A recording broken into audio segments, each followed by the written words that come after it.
तुलसी के पास दिया जलाने से क्या फल मिलता है? माता लक्ष्मी ने जब पूछा बैकुंठ का सबसे बड़ा रहस्य। एक दिन बैकुंठ धाम में बड़ा ही सुंदर माहौल था। माता लक्ष्मी भगवान विष्णु के चरणों के पास बैठी थी।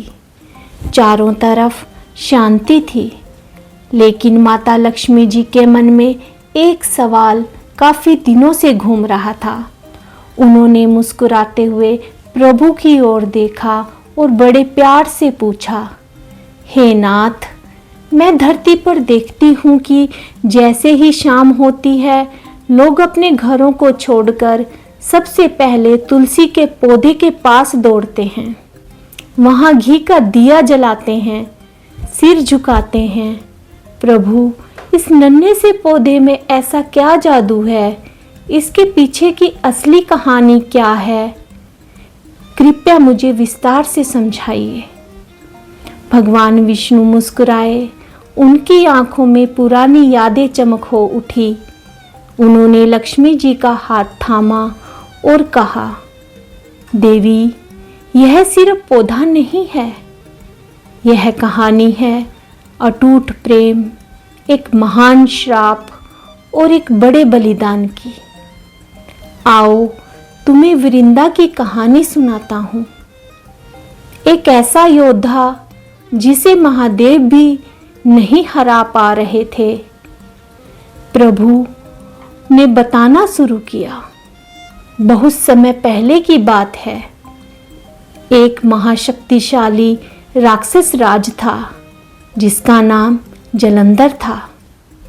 उसने चारों तरफ हाहाकार मचा रखा था, यहाँ तक कि उसने देवताओं को हराकर स्वर्ग पर कब्जा कर लिया था। जब जलंधर युद्ध के मैदान में उतरता तो साक्षात भगवान शिव का त्रिशूल भी उसका कुछ नहीं बिगाड़ पाता था। जानते हो क्यों?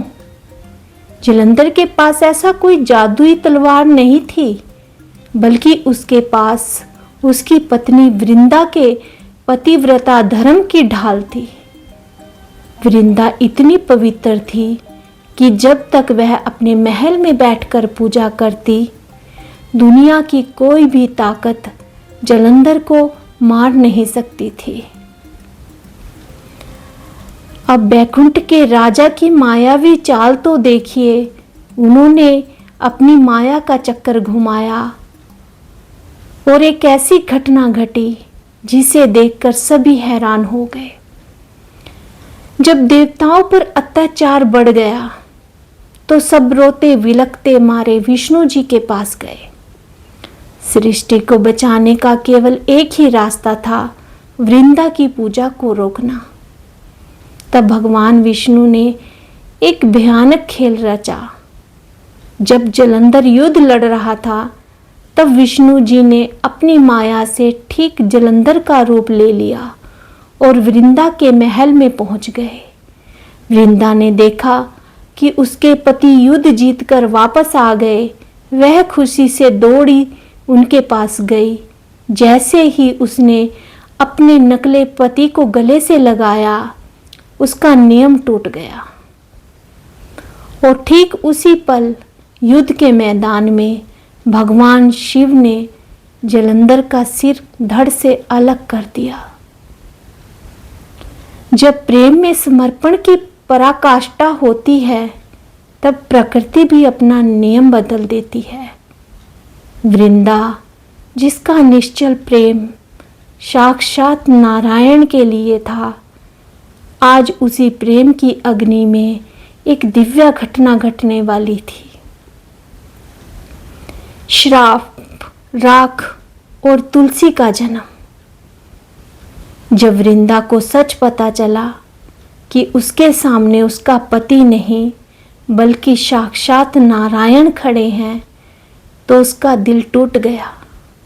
वह गुस्से से कांप उठी। उसने चीखकर भगवान विष्णु को श्राप दे दिया। छल किया, आपने मेरे साथ छल किया। आप पत्थर दिल हैं, इसलिए आप अभी इसी वक्त पत्थर के बन जाएं। इसी श्राप के कारण भगवान विष्णु शालिग्राम पत्थर में बदल गए। दुखी वृंदा अपने पति के कटे सिर को लेकर सती हो गई, यानी खुद को आग के हवाले कर दिया। नारायण को अपनी इस चाल पर बहुत पछतावा हुआ। उन्होंने वृंदा की राख पर जाकर हाथ फेरा और कहा, वृंदा, तुम्हारे सतीत्व के आगे संसार हमेशा झुकेगा। तुम्हारी इस राख से एक दिव्य पौधा जन्मेगा जिसका नाम होगा तुलसी। मैं शालिग्राम के रूप में हमेशा तुम्हारे चरणों में रहूँगा। दुनिया मुझे तब तक भोग नहीं लगा पाएगी जब तक उसमें तुम्हारा एक पत्ता न हो। वृंदा के एक वचन ने ब्रह्मांड के पालनहार को भी विवश कर दिया।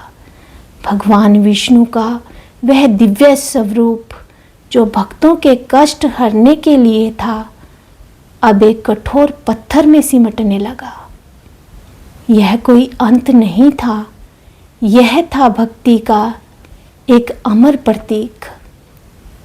शालिग्राम के रूप में वो आज भी हर घर में पूजे जाते हैं।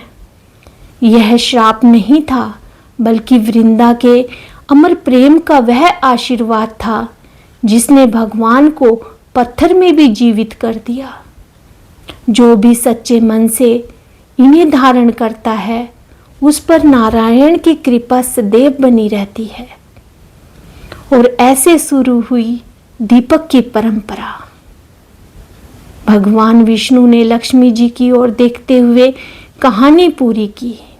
देवी, जिस समय वृंदा सती हुई थी, उस समय उस जगह पर घनघोर अंधेरा छा गया। तब मैंने और सभी देवताओं ने वृंदा की आत्मा की शांति और उनके सम्मान के लिए उस पौधे के पास प्रेम का पहला दीपक जलाया था। तभी से यह वरदान है कि जो भी इंसान शाम के समय तुलसी के पास दिया जलाकर उनके अंधेरे को दूर करेगा, उनके घर में मैं और तुम कभी दूर नहीं जाएंगे। उनके जीवन में हर कंगाली और हर संकट उस दिए की रोशनी में जलकर भस्म हो जाएगा।